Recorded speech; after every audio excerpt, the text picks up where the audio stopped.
I'm sure you've heard it before. Quality is everyone's responsibility. You've also heard the terms quality assurance and quality control. Have you heard of quality assistance or quality 4.0? What's the difference between all of these terms, especially with quality assurance and quality control, the two oldest terms in the list I just listed? As a designer, how are you supposed to interact with these terms? If quality is everyone's responsibility, then what are you supposed to do for quality assurance and quality control? Are there different ways you're supporting each of these ideas in how you design? And how does quality assistance and quality 4.0 fit into the design picture? Let's explore some official definitions, the changes in quality that led to the quality assistance and quality 4.0 terms, and give some context to quality with respect to design after this brief introduction. Hello, and welcome to Quality During Design, the place to use quality thinking to create products others love for less. I'm your host, Diana Dini. I'm a senior-level quality professional and engineer with over 20 years of experience in manufacturing and design.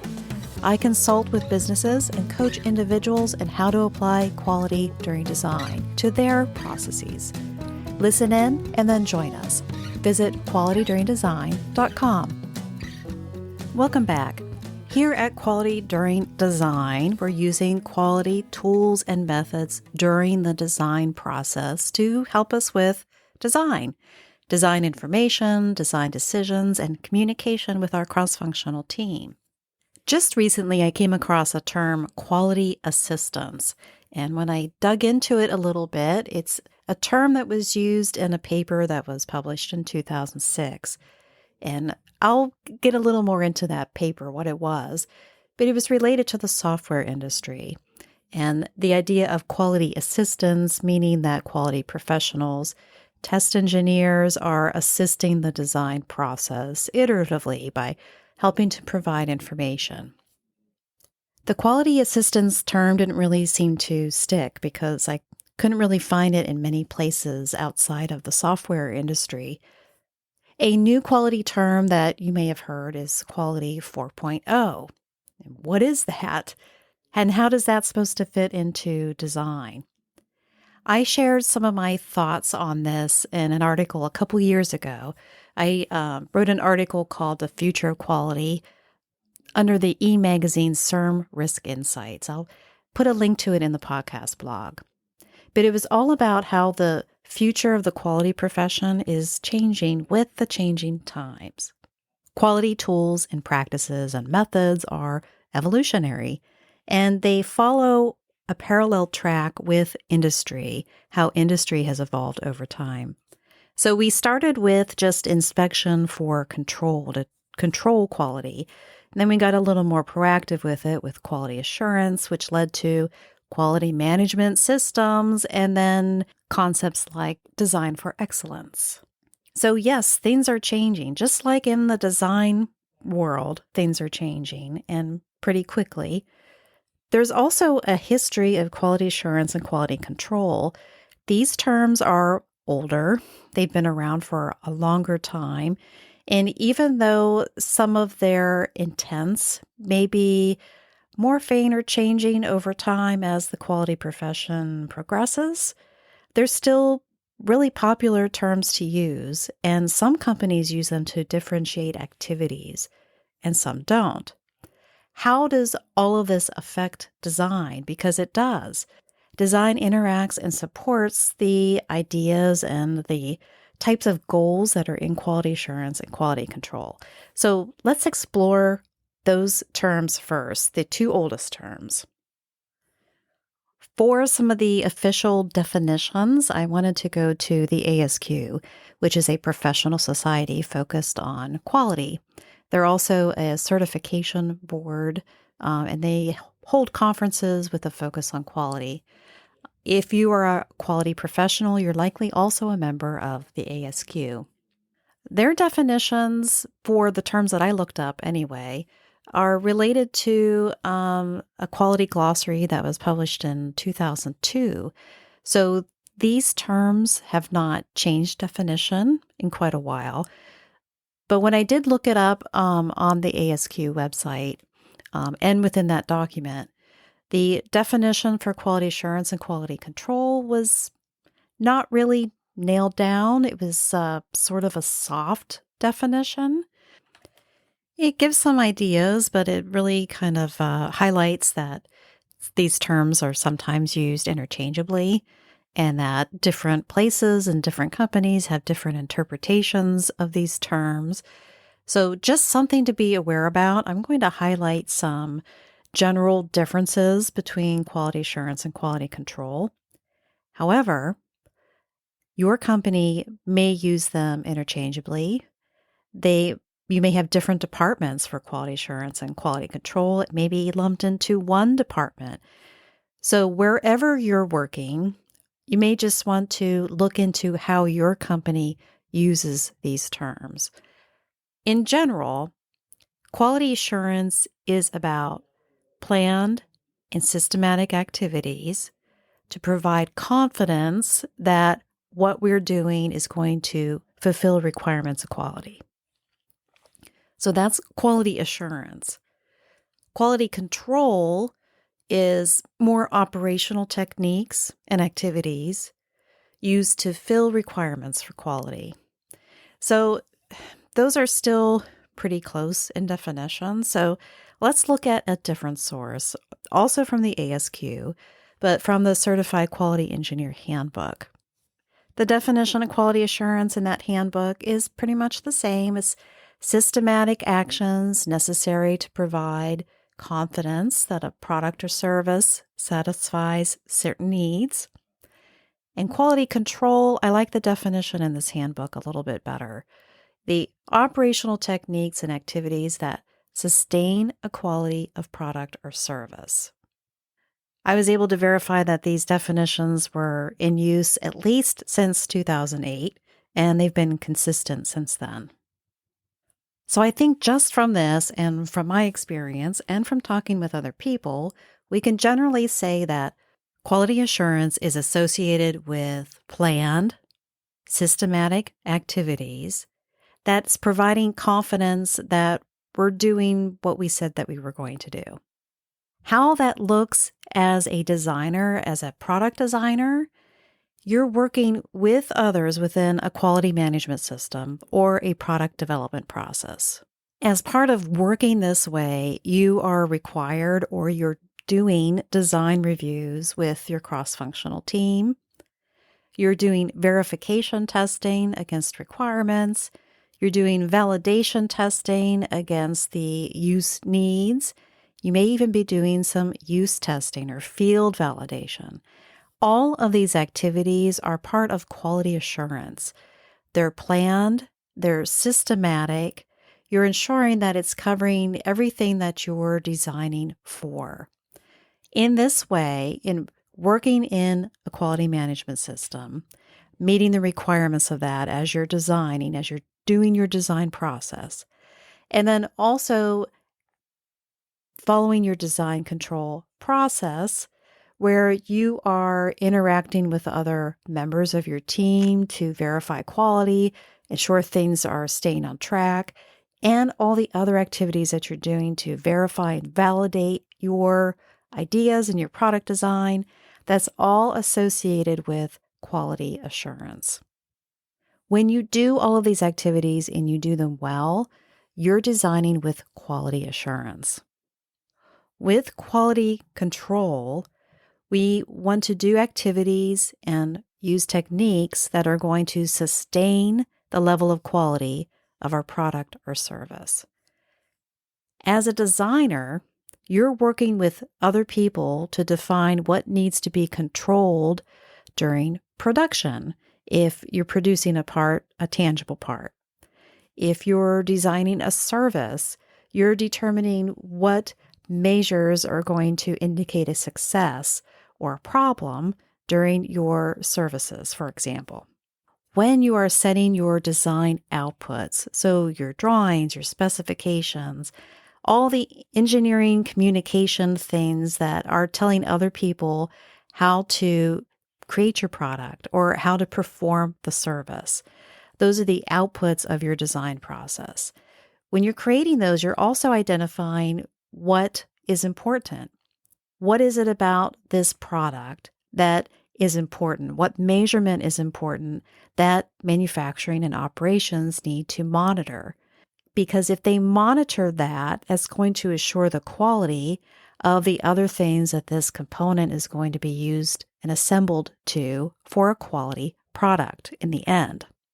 So with quality assurance and quality control, even if that isn't your role in the product development process, if you're the designer, you have a lot of input and feedback into the quality assurance and quality control, which is how it wraps into quality is everyone's responsibility. So that's how the two oldest terms relate to product design.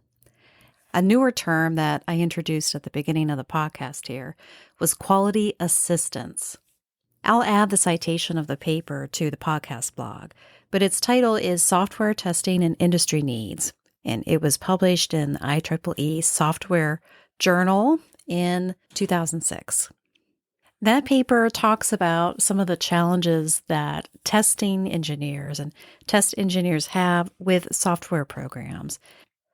Quality assistance was introduced as the evolution between quality control from the test engineers to something that's more integrated with the product development team. Instead of just testing software and saying if it passes or fails, the testers would work with the design team to test iteratively to be able to provide the design team more information. Under this quality assistance kind of thinking, the authors say that the testers are measured by their skill as investigators and communicators and by the tools they can create and use to support their investigations, not by their level of control over the product's code or design itself. So really, quality assistance was presented as a way for people that are not part of the design team to be able to have input and help the design team with better understanding the development as it's happening. We can kind of draw a parallel to how we think about working with reliability engineers. We don't necessarily want to design something and have it all finished and then hand it over to a reliability engineer to test. We want to work with our reliability engineers to be able to test to gain information about what it is we're developing so that we can better understand it and make better informed decisions. So that is quality assistance. I really like the term, but it didn't seem to stick because, like I said, I really couldn't find it referenced in a lot of other publications. And it's not really a term that I've heard other people using either in conversation. The sentiment behind it isn't new. And in fact, my modus operandi as a quality engineer and reliability engineer takes the same kind of spin where it's integrated, it's collaborative, it's a partnership. A term that is used more frequently is Quality 4.0. I'm sure you've heard of Industry 4.0, also known as the Fourth Industrial Revolution. And just a bit ago, I introduced quality as evolving right along with industry, and it continues to do so. So we have Quality 4.0, which is meant to recognize a shift in quality in response to Industry 4.0. Just as everyone is adapting to the new digital technologies with respect to not only the products themselves, but how we design and how we do our development process, the people that are working in quality are also adapting. Quality 4.0 is more about quality being data-driven and applying modeling and simulation for quality management. It's integrating innovation with quality, managing for innovation, and also has to do with information quality itself. What we base our models and our databases on is that information and is that data of a high quality. We're using it to make decisions and we're using it to create new things. It should be of a high quality. These new definitions for quality assistance which is really the idea of partnering with quality people, and then also the development of Quality 4.0. What does this mean as a product designer? What it really means is that the quality professionals in your life, in your work life, are being challenged beyond just quality assurance and quality control aspects of quality. Just like you're being challenged to adopt these new technologies in your products themselves or in the process of how you design, quality practitioners are being challenged to keep up with you to help you maintain quality through these changes and using these new technologies. And why wouldn't you want help with that? I was introduced to a new product development team, and the project manager was used to seeing quality people as people that just had a big red stop button. I don't know if you remember the office supply store that had the big button that you push in case of emergency. Well, in this case, it was really quality professionals having a big red stop button to just put everything to a halt if they weren't doing things right. And really, quality practitioners are trying to move away from that kind of a relationship with their designers. You want to find the quality professionals that want to help you make decisions, want to help you create tests or do tests on products so that you get more information for product design, that want to help you think through what's going to be needed for quality control when things are being produced, or wants to help you manage the quality assurance of whatever it is that you're developing. You want to look for a partner in your quality professionals when you're doing design. And that's really what the industry is starting to focus on. As I mentioned, the ASQ is a certified body, and they have a certified quality engineer, and they publish textbooks about the kind of information that you need to be able to understand and know if you're certified in those areas. In this handbook, in the preface to the first edition, they reference studies that were performed by the ASQ in the late 1990s. And they already started to notice a trend of quality tools being used by more people outside of the quality professions. So people like design engineers using quality tools to be able to better communicate with their cross-functional team, or people in business using quality tools to be able to assess risk. The editors of that first edition really called for quality professionals to be mentors for the proper use and application of quality tools, and that the quality professionals really need to become masters of those tools so that they can be the most effective mentors that the rest of the team needs them to be. So with this happening 30 years ago, it's not like this is new news to everybody. But it may be a different way of thinking about quality from a product design standpoint, from your standpoint. So what's today's insight to action with all of this? When you're doing activities within your product development process, you're helping to assure the quality of your product. When you're identifying what is critical to safety, functionality, quality, you're helping determine quality control.